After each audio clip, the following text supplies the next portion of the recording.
The world has a lot to say about money. It says that money offers success, security, and even significance.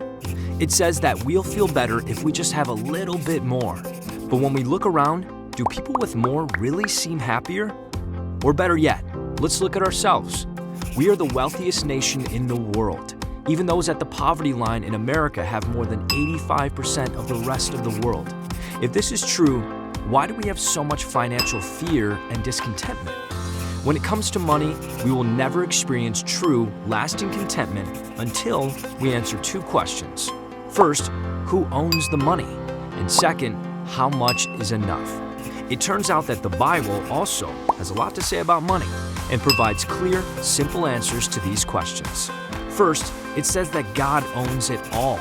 Psalm 24:1 says, "The earth is the Lord's, and everything in it, the world and all who live in it." Believing this means that we are merely taking care of His money, not our money.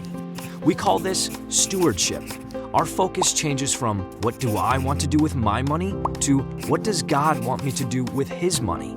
In fact, He uses money as a tool to shape us, as a test of trust and obedience, and as a testimony to shine light into a dark world.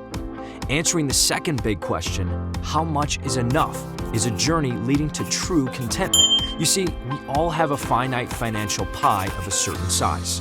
With this pie, we can only use money in a few ways: to live, give, owe, and grow.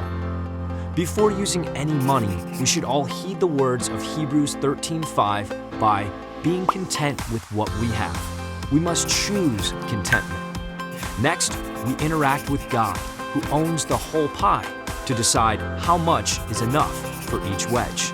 The pie allows us to see that there are no independent financial decisions within the pie. It reveals that if we have a long-term perspective, we make better decisions for today. For each wedge, the Bible provides wisdom that applies all the time for any size of pie.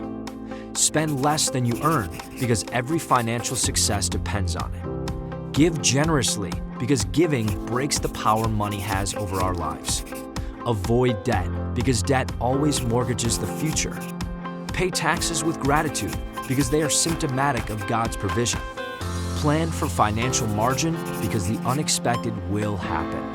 And to make it all work, set long-term goals because there's always a trade-off between the short-term and the long-term. This is our stewardship journey. This journey leads us to contentment, confidence, and better communication. God's financial wisdom changes the way we think, act, and communicate about money. So let's listen to what God says about money rather than what the world says.